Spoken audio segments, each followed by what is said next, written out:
30 jaar over gedaan. Maar wel met heel veel plezier. Maar is het dan niet moeilijk om daar wellicht afscheid van te nemen? Iedereen neemt afscheid van alles. Ja, jij kunt ook niks meenemen. Nee, dat klopt. Nee, dat klopt. op een gegeven moment ben je gewoon klaar en dan is het voorbij. En dan moet je zorgen dat je dat weer zo goed mogelijk doet. Ik heb hier mijn droom kunnen verwezenlijken, want dit is een droom hoor.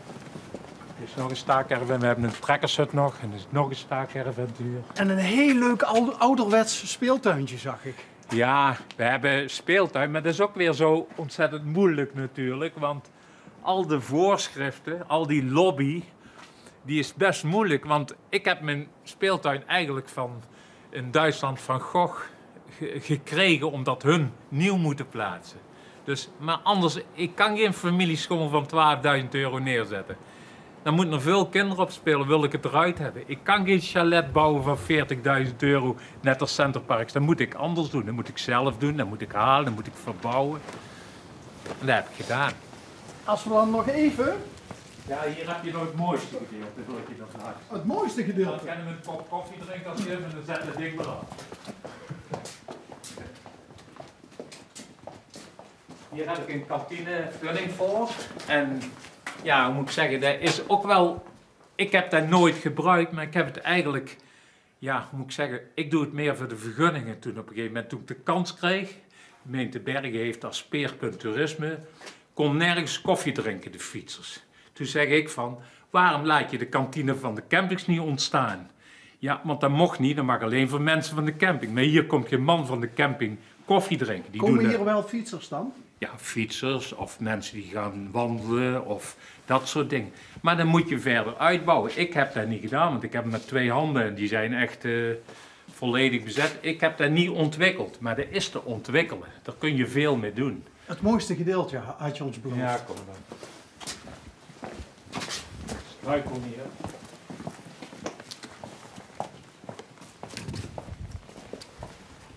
Ik ben een hele tuinliefhebber. Dus ik heb ik ben ook aanleg en onderhoud, dus dat is ook een deel van mij. Ik woon in een kas, dus dat is ook heel uniek eigenlijk. Ja, het is een kas, het is een serre natuurlijk, het is mijn huiskamer. Ik heb de was binnen aangemoeid, maakt niet uit. En hier heb ik eigenlijk mijn droom ook een stuk, ook mijn reizen ingezet. Ik heb veel, Cambodja, Australië. Hier ligt, daar ligt Rens. Waar? Hier. Dit is onze Rens. Och. Die heb ik thuis gehouden en daar ben ik eigenlijk wel heel blij mee, want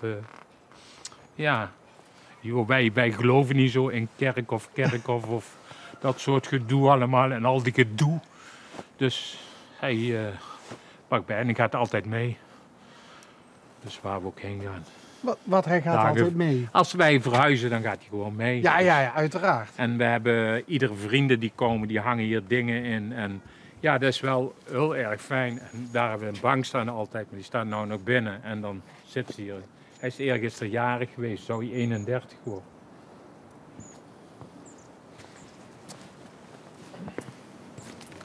Kijk, en hier hebben we een mooi zwembad. En daaronder zit nog een sauna. Ik heb altijd... Waaronder? Onder dat paviljoentje? Onder het gebouw daar, een dak van de andere kant. Ik heb altijd in een kasteel willen wonen, ergens in Frankrijk, maar dat noem ik mijn illusie. Heb ik daar geknipt. Ah. Zie je hem? Ja. Goed, 2 torentjes. En de poort en de haan. En ik heb gewoon een stuk van mijn reizen. Ik ben heel erg gefascineerd van Chinese daken en al dat soort dingen. Daar ben ik helemaal, moet ik zeggen. En ik heb hem stukje voor stukje opgebouwd. Toen wij kinderen hier kwamen, heb ik een gat laten graven. Ik heb die coniferen gezet en ik heb gezegd van dit stukje dat wordt helemaal voor mezelf zoals ik wil. Dus hier komen geen gasten? Nee, dat kan niet. Dat mag niet. Dit is jouw jullie plekje? Dat is 3000 euro gloorkeuring per jaar. Dus. Hier varkensschoten. Ik werk ook veel met tweedehands materiaal dus, want anders had ik het nooit allemaal voor elkaar gekregen. Dan had het mij niet gelukt. Dus ik heb gewoon altijd, daar heb je de Lolo Rosso en de aanrechten en zo, weet je niet. Van de marmer uit de containers.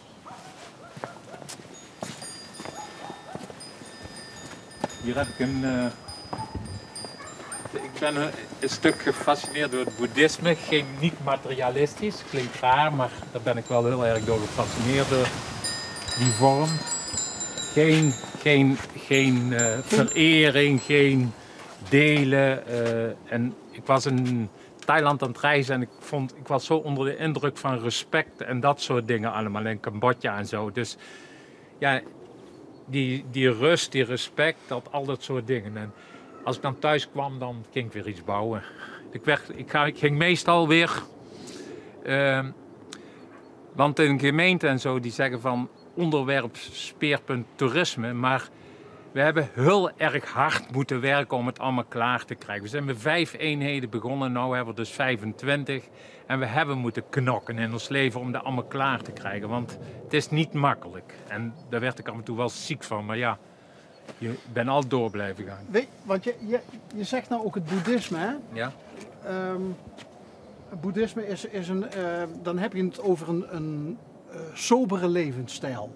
Toch? Nee, een mooie levensstijl. Ja, maar geen overdaad. Geen ja, dat weet ik nadruk niet. op materialisme en zo. Ik denk, waarom mag je niet van materialisme genieten?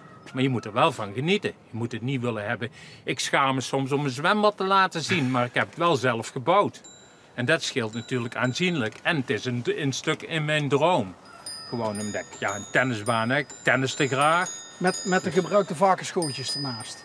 Ja, omdat het niet anders ging. Hergebruik van materialen. Ik had daar weer in Frankrijk gezien, geen skinners, dus dat overloopt. En dan heb ik weer een idee opgedaan toen kinderen in Frankrijk van een berg in een zwembad doken en de klappen eroverheen. Dat is eigenlijk precies hetzelfde hier, het water loopt eroverheen. Dus als er de zon op staat, dan zit piriet in die stenen en dat schittert. Dus als ik s'avonds een lamp erop zet, dan schittert dat. Dus het is gewoon mooi en dat soort dingen vind ik allemaal leuk. Hier zit trouwens veel glas in van het gemeentehuis in Bergen. Want die hebben allemaal met de bomaanslag van de IRA, ik weet niet of jullie dat weten. Ja. Die hebben die allemaal nieuw glas erin gezet. En Halverwege de jaren 80 of begin daar heb ik een hele hoop glas uitgepeuterd en daar heb ik veel van kunnen gebruiken. Dus hergebruik, zeg maar. Daar heb ik 120 ramen uit kunnen halen. Die gooiden ze zo in de container. Kijk, en hier heb je dan nog de zitkuil. Dat was voor de kinderen altijd, maar ja, ik zwem bijna alleen.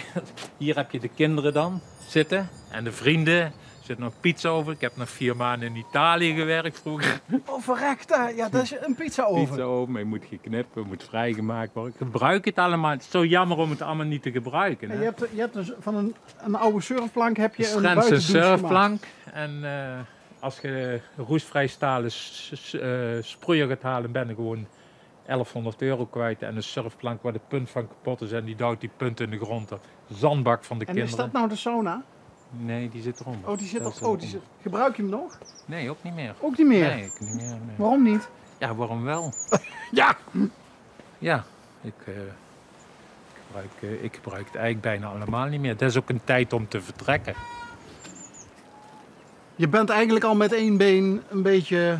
Nou nee, als je een beslissing neemt moet je dan gewoon ook mee bezig zijn. En ik ben er ook al mee bezig natuurlijk.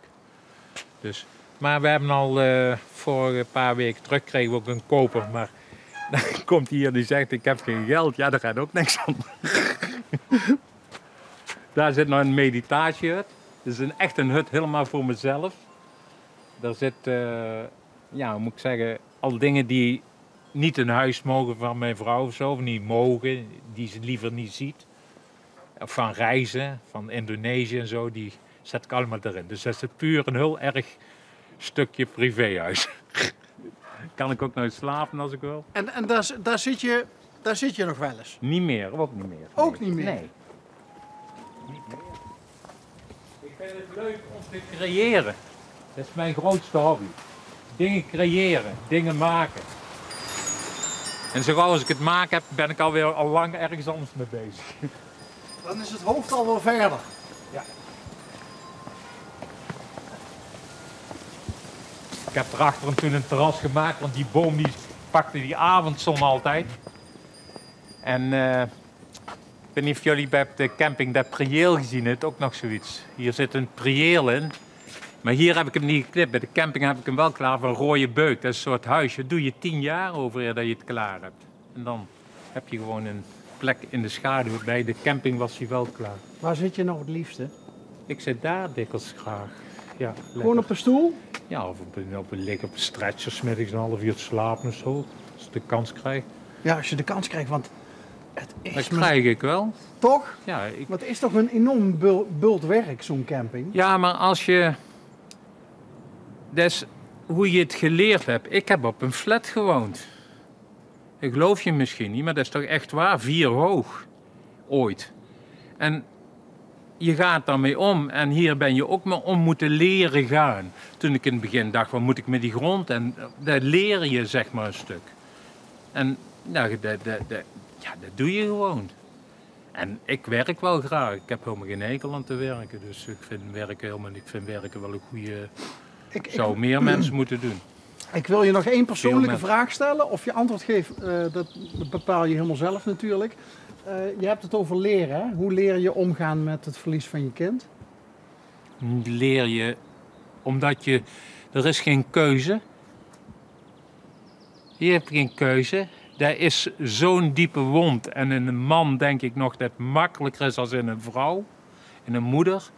Dat kun je niet over. Daar denk je altijd aan. Daar ben je altijd weer geconfronteerd door. En ik heb 1,5 jaar in Engeland gewoond. En ik heb er een soort tweede moeder, tweede familie.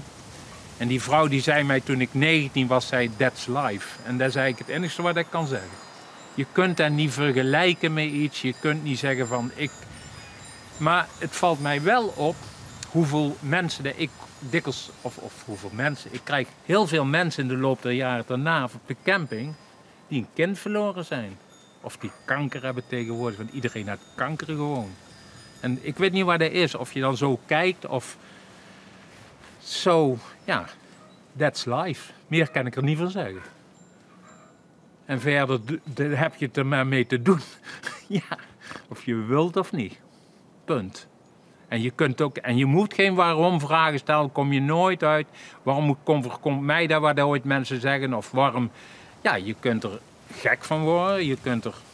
Ja, maar je kunt er ook van leven. Ja, je hebt wel te leven. Zij zou het ook niet leuk vinden als wij in elkaar zakten. Het gebeurt af en toe natuurlijk, maar ja. Ik moet er altijd wel aan denken aan al die kutoorlogen met waar al die mensen gedood worden waar nergens voor nodig is. Daar heb ik veel moeite mee. Maar daarom woon ik ook hier. Hè. Ik ben uit de wereld een stukje gestapt om hier te zijn.